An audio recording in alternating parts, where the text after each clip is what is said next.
আজ হচ্ছে আমাদের বাড়িতে আলু কাবলি রেসিপি। তো রেসিপিটা কিভাবে তৈরি হচ্ছে আপনাদের সাথে শেয়ার করছি, আপনারা দেখবেন। ভালো লাগলে লাইক, কমেন্ট, শেয়ার এবং সাবস্ক্রাইব করবেন। সিদ্ধ করে রাখা আলু খোসা ছাড়িয়ে নেওয়া হচ্ছে।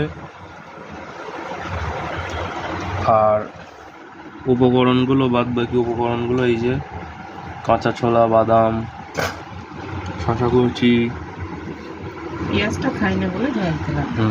ঠিক আছে, লবণ, এটাই আছে মশলা।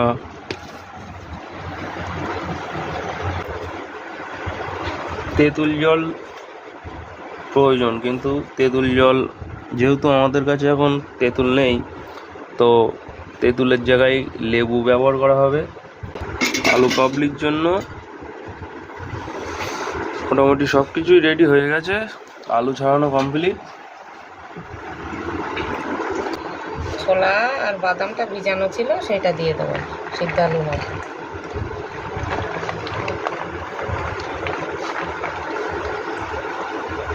শসা কুচি ছিল, দিয়ে দেবো।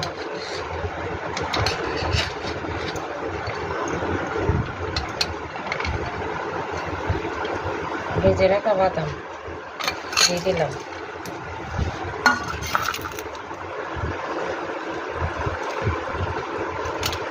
লঙ্কা কুচি, টমেটো কুচি দিয়ে দেবো।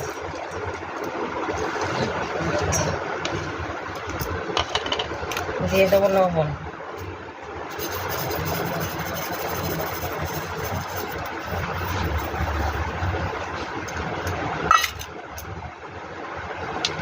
দিয়ে দেবো লেবু, চেপে দিয়ে দেবো রসটা।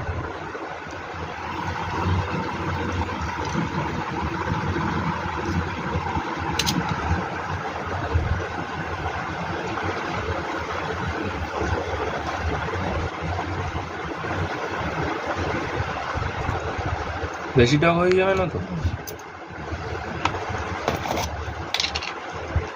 ভেজে রাখা মশলাটা সিদ্ধ মশলার মধ্যে দিয়ে দেবো।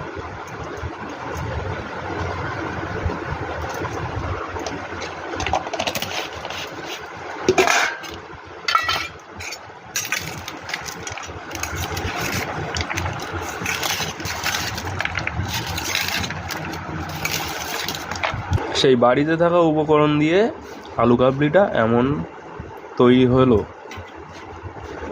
জানি না খেতে কেমন হবে, আশা করছি ভালোই হবে।